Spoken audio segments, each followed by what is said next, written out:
नमस्कार, मैं सानिका और आप सब देख रहे हैं न्यूज़ 21 हमारे छत्तीसगढ़ बुलेटिन में आप सभी का स्वागत है। चलिए शुरुआत करते हैं आज की खबरों के साथ। पहली खबर वाली मुंगेली से आ रही है। अचानक बाढ़ अभयारण्य क्षेत्र के ग्राम बिसोनी में मूलभूत सुविधाओं की कमी से ग्रामीण काफी ज्यादा परेशान है। जर्जर सड़क और महीने से बंद होम लाइट के कारण बच्चों की पढ़ाई और ग्रामीणों का आवागमन काफी ज्यादा प्रभावित हो रहा है। ग्रामीणों का आरोप है कि शिकायतों के बावजूद समाधान नहीं हुआ है, जिसके बाद उन्होंने चंदा जुटाकर श्रमदान से सड़क की मरम्मत कराई है। बारिश में कीचड़ भरी सड़क से स्कूली बच्चों, बुजुर्गों, मरीजों और गर्भवती महिलाओं को सबसे ज्यादा परेशानी होती है। ग्रामीणों ने प्रशासन से सड़क निर्माण और होम लाइट को जल्द से जल्द शुरू कराने की मांग उठाई है। मुंगेली से देव प्रसाद बंजारा की खास रिपोर्ट। मैं पत्थर ले जवा तो रोड में क्या परेशानी होगी से चिखला हो गई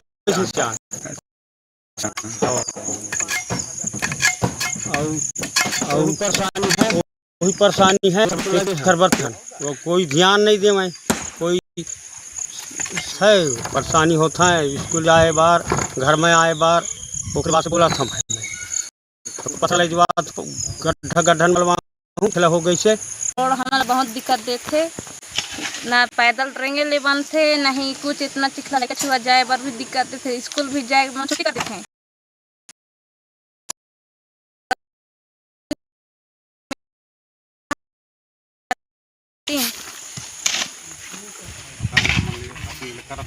अपने से खुद से मेहनत करत लड़का मन के भविष्य बनना चाहिए। ते में पैसा जोड़ के करत हो कि मतलब कैसे टाइप के करत हो काम ला? नहीं मतलब पैसा जोड़ के पैसा 50-50 रुपये लगा ले पूरा। मैं पत्थर ले जवा कोरबा पुलिस ने सजग कोरबा 70 कोरबा अभियान के तहत देर रात नियम तोड़कर बाढ़ चलाने वालों पर कार्रवाई की है। पोम मॉल स्थित ओएनसी और सेंट्रल पॉइंट के एक बार में निर्धारित समय के बाद शराब परोसने की शिकायतों पर पुलिस ने अचानक छापेमारी की। जांच में नियमों का उल्लंघन मिलने पर दोनों बार में मैनेजरों के खिलाफ वैधानिक कार्रवाई की जा रही है। पुलिस के मुताबिक आबकारी नियमों की अनदेखी किसी भी हाल में बर्दाश्त नहीं की जाएगी। अधिकारियों ने कहा कि कानून तोड़ने वाले प्रतिष्ठानों पर आगे भी ऐसे ही सख्त कार्रवाई जारी रहेगी। कोरबा से दिलीप कुमार वैष्णव की खास रिपोर्ट।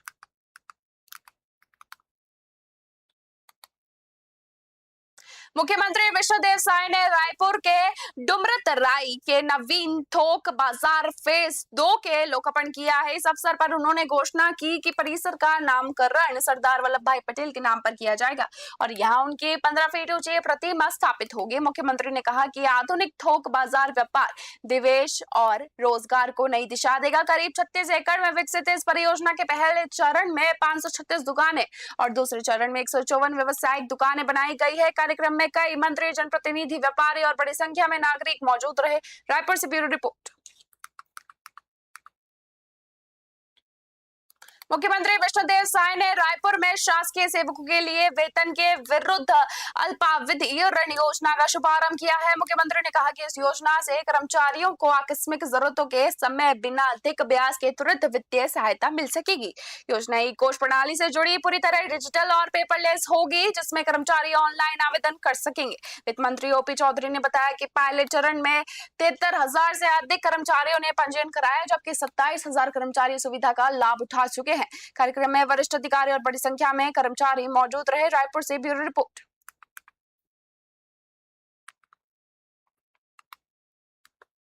मॉनसून सत्र में संसद में होगा पेश। संसद की संयुक्त समिति ने विकसित भारत शिक्षा अधिष्ठान विधेयक 2025 को अंतिम रूप दे दिया है। समिति के सदस्य और रायपुर सांसद ब्रजमोहन अग्रवाल ने बैठक में हिस्सा लिया। उन्होंने कहा कि विधेयक आगामी मानसून सत्र में संसद में पेश किया जाएगा। उनके अनुसार ये कानून राष्ट्रीय शिक्षा नीति 2020 को और भी ज्यादा प्रभावी बनाते हुए उच्च शिक्षा में नवाचार, अनुसंधान, कौशल विकास और वैश्विक मानकों को बढ़ावा देगा। ब्रजमोहन अग्रवाल ने कहा कि ये विधेयक विकसित भारत के लक्ष्य को साकार करने की दिशा में देश की उच्च शिक्षा व्यवस्था को नई मजबूती भी देगा। रायपुर से ब्यूरो रिपोर्ट।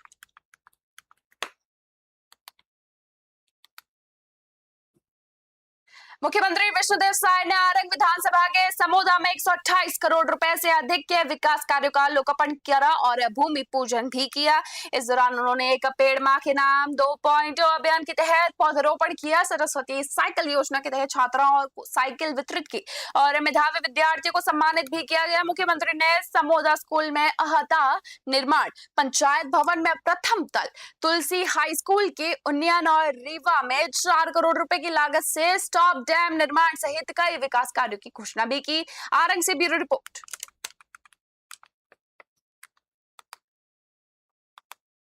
मोहल्ला मानपुर अंबागढ़ चौकी पुलिस ने मवेशी तस्करी के खिलाफ बड़ी कार्रवाई करते हुए महाराष्ट्र के कत्ल खाने ले जाए जा रहे 6 मवेशियों को मुक्त कराया है। पुलिस ने नाकेबंदी के दौरान एक पिकअप वाहन को रोककर रुपेश कुमार कुंजाम को गिरफ्तार किया, जबकि 2 आरोपी मौके से फरार हो गए। कार्रवाई में 73,000 रुपए मूल्य में मवेशी और 7 लाख रुपए की पिकअप सहित कुल 7.73 लाख रुपए की संपत्ति जब्त की गई है। पुलिस ने आरोपी के खिलाफ विभिन्न धाराओं में मामला दर्ज कर न्यायालय में पेश किया है, जबकि फरार आरोपियों की तलाशी फिलहाल जारी है। मोहल्ला मानपुर से ब्यूरो रिपोर्ट। छत्तीसगढ़ प्रदेश कांग्रेस कमेटी ने पूर्व कोषाध्यक्ष राम गोपाल अग्रवाल की CBEOW द्वारा की गई गिरफ्तारी को राजनीतिक कार्रवाई बताया है। कांग्रेस संचार विभाग ने अध्यक्ष सुशील आनंद शुक्ला ने आरोप लगाया है कि भाजपा सरकार जांच एजेंसियों का दुरुपयोग कर विपक्षी नेताओं को निशाना बना रही है। कांग्रेस का दावा है कि मामला अदालत में नहीं टिकेगा और सच्चाई सामने आगे ही रहेगी। पार्टी ने कहा कि वे इस पूरे मामले में कानूनी और लोकतांत्रिक तरीके से लड़ाई लड़ेंगे तथा अपने पक्ष को जनता के बीच भी रखेगी। रायपुर से ब्यूरो रिपोर्ट। नेता रामगोपाल की गिरफ्तारी भारतीय जनता पार्टी का राजनीतिक षड्यंत्र है। विधानसभा चुनाव के पहले से ही भारतीय जनता पार्टी की केंद्र सरकार ED, CBI, IT के माध्यम से कांग्रेस नेताओं के खिलाफ मुकदमे दर्ज करके, झूठे मुकदमे दर्ज करके कांग्रेस की छवि खराब करने की कोशिश कर रही थी। राज्य में भाजपा की सरकार बनने के बाद जिन मामलों में ED जांच करके कुछ नहीं हासिल कर पाई, EOW और ACB के माध्यम से फिर से मुकदमे दर्ज करके परेशान करने की नीयत से कार्रवाइयां की जा रही हैं। नेता रामगोपाल की गिरफ्तारी भारतीय जनता रायपुर पुलिस के एंटी क्राइम एवं साइबर यूनिट ने 74 लाख रुपए की फॉरेक्स ट्रेडिंग साइबर ठगी का खुलासा करते हुए राजस्थान से 2 अंतर्राज्यीय आरोपियों को गिरफ्तार किया है। आरोपियों ने फर्स्टिफाई नाम की टेलीग्राम ग्रुप के जरिए अधिक मुनाफे का झांसा देकर निवेश कराया और पीड़ित से 74 लाख रुपए ठग लिए। तकनीकी जांच, बैंक ट्रांजैक्शन और डिजिटल साक्ष्यों के आधार पर मुकेश कुमार मीणा और संदीप कुमार को गिरफ्तार किया गया है। पुलिस ने उनके कब्जे से 3 मोबाइल फोन जब्त किए हैं और गिरोह के अन्य सदस्यों की फिलहाल तलाशी जारी है। रायपुर से ब्यूरो रिपोर्ट। उप मुख्यमंत्री एवं लोक निर्माण मंत्री अरुण साव ने विभाग की समीक्षा बैठक में अधिकारियों को निर्माण कार्य समय पर पूरा करने के सख्त निर्देश दिए हैं। उन्होंने कहा कि प्रशासकीय स्वीकृति के बाद सभी प्रक्रियाएं तेजी से पूरी कर निर्माण कार्य तत्काल शुरू किए जाएं। श्री साव ने अनुबंध के अनुसार नियमित मॉनिटरिंग करने और तय समय सीमा में परियोजनाएं पूरी करने पर जोर भी दिया है। उन्होंने अधिकारियों से पुरानी कार्यशैली बदलने की बात भी कहते हुए कहा कि विभाग के कार्यों का असर जमीन पर दिखना चाहिए। सड़क, पुल, स्कूल और अन्य अधोसंरचना परियोजनाओं को समय पर पूरा करना विभाग की प्राथमिकता जिम्मेदारी है। रायपुर से ब्यूरो रिपोर्ट। महासमुंद भोजन रसोइया महासंघ ने 13 जुलाई को 1 दिवसीय धरना प्रदर्शन और रैली आयोजित करने की घोषणा की है। कार्यक्रम सुबह 10 बजे से शाम 4 बजे तक फुहारा चौक स्थित कन्याशाला स्कूल के पास होगा। दोपहर 2 बजे रसोइया महासंघ के सदस्य रैली निकालकर अपनी मांगों को लेकर कलेक्टर और विधायक को ज्ञापन सौंपेंगे। महासंघ ने मीडिया से आंदोलन का कवरेज कर उनकी मांगों को सरकार और आम जनता तक पहुंचाने की अपील की है। महासमुंद से ब्यूरो रिपोर्ट। जय जोहार, जय छत्तीसगढ़ संगवारी हो। हमन हरन प्रधानमंत्री शक्ति पोषण निर्माण में काम करने वाली रसोईया दीदी एवं भैया 13 तारीख के 1 दिवसीय धरना प्रदर्शन एवं रैली रखे गए, जिसमें समस्त रसोईया बहनी मल्ला शामिल होना है, एमे आना हवय। हमर रैली के 5 उद्देश्य है। पहली हमार मांग है चुनावी घोषणा पत्र में 50% वृद्धि। दूसरी हमार मांग हवय जो कलेक्टर दर होना चाहिए। तीसरी हमार मांग है मेडिकल सुविधा मिलना चाहिए। जो रसोईया मन जैसे कुकर फटते तो कुछ हो जाते तो हमला मेडिकल सुविधा नहीं मिला। चौथी हमार मांग हवय, जय जोहार, जय छत्तीसगढ़ संगवारी हो। हमन हरन प्रधानमंत्री ग्राम तुरिकेटरा के डुमर कोनाजोर के वन क्षेत्र में हाथी ने ग्रामीण को कुचल दिया, जिससे उसके मौके पर ही मौत हो चुकी है।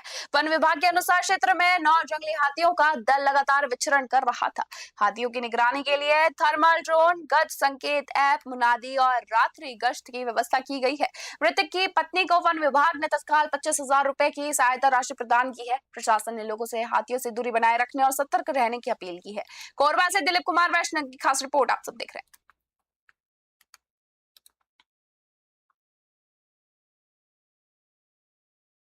हमारे छत्तीसगढ़ बुलेटिन में बस इतना ही। देखते रहिए न्यूज़ 21। धन्यवाद।